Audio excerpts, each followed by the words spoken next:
this place a great place to work for?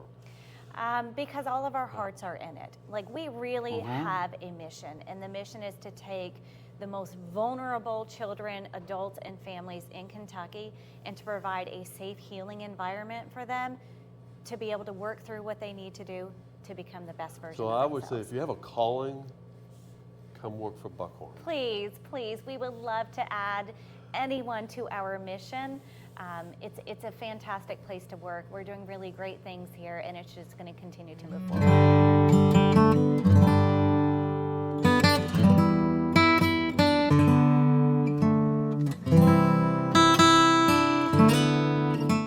Hi everyone, this is Kevin Lofton. I'm with Joy. She's the new CEO of Buckhorn Family Children's Services here.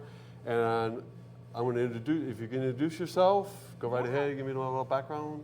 Sure. So I'm Joy Delisle. I am the new Chief Executive Officer of Buckhorn Children and Family Services. I think I've been here a little shy of 2 months. So background, I've been in the field for 25 years. I'm actually a licensed counselor. I've worked across multiple states. I've lived across multiple states, have a background in residential care for our youth, have a background in substance use disorder treatment, and I have specialized with working with children on the autism spectrum for many, many, many years. Okay, so since you're new here, I'm going to ask you a story that sometimes I ask people who has, like pastor or somebody. So what is your story? Just tell me, what is your story? You know what that means? Yes. So I think I grew up in a very rural area in northern New York. Okay. Some of the main factories closed, and so people's lifestyles changed. So just kind of watching the struggles of families growing up, I kind of knew at a young age that my mission was going to be to help people become the best version of themselves possible. And so I wanted to be a part of that. So that's why I went into counseling. And then as I was a counselor, I've just kind of moved up in positions because I think, you know, the more people I oversee, indirectly, the more lives I get to impact, which is really important to me. So you grew up in an area that's very, almost similar to here, where they had coal mining and went away, and then we had to see the same drug addictions that. Yes, absolutely. Absolutely. So what's your vision that you could see from 1 year, 2 years, and maybe 5 years from here? Yeah, absolutely. So my goal right now is to take the foundation that we have. We have a solid foundation. The one thing I can say is, you know, being a faith-based organization, you can feel the love, right? All the clients that are in here, all the staff, like, you can definitely feel the love. Everyone wants to do what is best. So I want to bring in some different programming. I want to really make our foundation even more solid than what it is. Okay. So I have some different programming ideas that I want to bring in. Like, what different programs would you like to think about? Yeah, absolutely. So for a lot of more evidence-based curriculums. So things to help with not just, like, say, substance use disorder, but to also be able to help with mental health, trauma, those kinds of things. Specifically for our kids on the autism spectrum, we're bringing in occupational therapists who can evaluate the kids, who can set up sensory diets so we can start doing sensory integration, to have some ABA therapists come in to help the kids with communication, as well as things like discrete trial training programs, you know, those kinds of things. So to really take our services now and really bring them up to the next level to make sure that when someone enters Buckhorn as a client, it doesn't matter. Out of the 5 programs that we have, it doesn't matter which program they're in, we are going to give them the absolute best care possible. Okay. So I know we have 5 programs. Can you kind of explain to each program, not in detail, but just kind of high level, each of our programs that you oversee, and what you think their greatest strength, from an outsider, you think they can, not say improve on, but what you think we're really good at, and would you like to take that to the next level? Yeah, absolutely. So for our youth residential treatment program, we are a QRTP. So right now, the population that we work with, all of the boys come in. they have a diagnosis of either autism spectrum disorder or a DDID diagnosis. Okay. So we're one of the very, very few in the state Now, when you mean that will take in these. for a layperson, DDI, you got to. Sorry, developmental disability or intellectual disability. Okay. Yeah, so great question. So when these kids come in, it's like I said, it's very few providers within the state that will even work with these kids. And so I think that is kind of our foundation, that this is our niche. Like this is something that we're starting, and then I'm just going to bring in additional programming to strengthen that even more. Okay. Yeah. We also, the school, Wolf County School comes on site. They provide the teachers.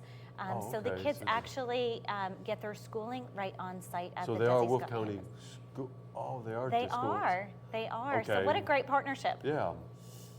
Okay. That I thought they were part of Buckhorn. Yeah. That's good. Interesting. Good, Yeah. Yes. Okay. For the adults residential program for SUD, what's SGD. substance use disorder. Okay. So we have 2 cottages right now. We have 1 cottage for men, 1 cottage for women. What sets us apart is right now they're all individual rooms. Right. So we can house 12 men in 1 cottage or 12 women in another cottage, but they all have their own rooms, which is fantastic. So offering not just treatment for substance use disorder, but also those co-occurring mental health symptoms. Right. So making sure that they get the individual therapy and the group therapy that they need to really support both of them to look at the person holistically. And then we have our outpatient program, which kind of goes hand in hand with that. So if someone discharged from a residential program, they may need IOP or they may need continuous outpatient therapy to make sure that they stay where they need to be in their recovery. So we're able to offer that as well. So just kind of that continuum of care. Okay, great. So Yeah. you're able to follow up on them. Yes. That's great. Yes. That's big. I know it's the hardest recovery. It is. It's the follow up on them. Absolutely. And then our 2 other programs, we have our foster care program. So really helping children who aren't able to stay in their homes, but yet they're not quite to the point where they would need a residential facility. So trying to give them that home model while getting the services that they need, the services that their family needs, with hopefully the goal being reunification, whenever possible. Right. And what's different about us is our therapists actually will go into the home. Our case managers go into the home. So the foster parents don't even have to say, oh, well, I have to bring them to this office on this day or this time. We actually will go into the home and provide the services there. Cool. That's great. Isn't that nice? Yeah, so you help them out then. Absolutely. I'm sure they need a lot of foster parents too. Yes, we are actually in that is one of our areas of need is more foster parents. There are so many children throughout the state that are in need, and that the state is waiting to get foster homes You for. do that in more of a southern part of Kentucky, not the eastern, is that correct? So our offices are there, but we're actually kind of providing it all over. We even have kids as kind of far west as Montgomery County. Okay. And then it kind of spreads all over. So, which is nice because again, this is one of the nice things about the therapists and case managers is that they will go to the homes. Right. Okay. So they're actually seeing. Yeah, that's great. They are. And what's the other program we have? So we have a family preservation program. So it's really for those families who are really at risk. Some of them it's homelessness. But again, the goal is to keep the family together. Right. So we can go in and provide some immediate needs, helping them with housing, with clothing, with food, with those kinds of things, while providing therapy that both the children and the family can benefit from. Okay, great. So this is a big load on you. Have you ever thought, in your wildest dreams, have you ever thought being in this position before? You were saying earlier how you're from New York, now you're you came from a rural area, I get it. But. I did. So I actually prayed about this position. Right. I prayed for a long time. I wanted to get back into working with children on the spectrum. That is something that's very, very near and dear to me. I started doing that work back in 2003. So it's something that I've been able, to do for quite some time. My last job was substance use disorder treatment, so very familiar with that as well. So you can work with, so you basically have kind of a background that fits every niche that we're. I do, and then the faith-based component just kind of wrapped it all together for me. So So you plan on, so you have any specific goals for each one of those programs that we have? I do. So a lot of it right Yours, now is building boys. that foundation. Right. Making sure we're bringing in some other programming, Yes. tightening things up, providing that just next level of care, right? So we're starting at a great level, but I want to go further. Then from there, I have some ideas for growth. Right. For pretty much all the programs, like what are next steps? And I know you knew hindrances, I should say, that Yeah. any blockage that you say, these are like, oh, I got to figure out how to get through this to get to where you want to go through. Do you see anything like yeah. that right now? There's always obstacles, right? Right. Funding, is certainly one.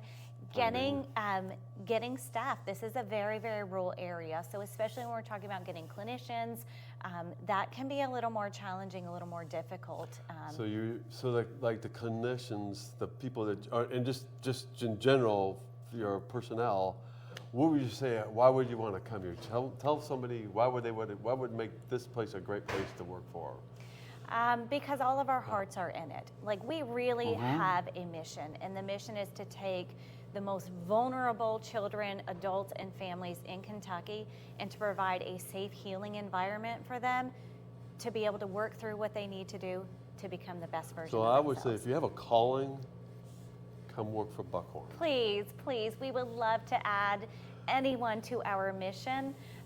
It's a fantastic place to work. We're doing really great things here, and it's just going to continue to move forward.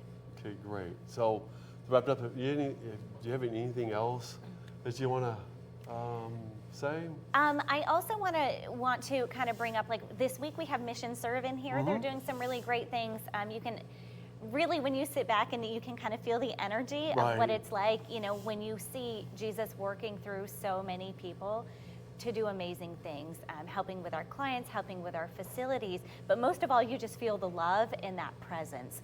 So definitely if there are people who want to come to campus and visit, if you have a skill, like maybe you're really good at drawing, and you want to come in once a week or even once a month and work with our clients and help them to draw. Donors. It'd be in Buckhorn or Desi Scott campus. Absolutely. So they can come in and, Yeah. so if you live in Lexington, that's not that far from here. It's not. Donor support, Yes. we're a faith-based not-for-profit organization, Right. so donor support is always huge. That's what keeps us going. People Right. believing in us, believing in our clients, believing in what we do. So definitely donor support is something that we could definitely benefit from as well. Okay, great. Appreciate it.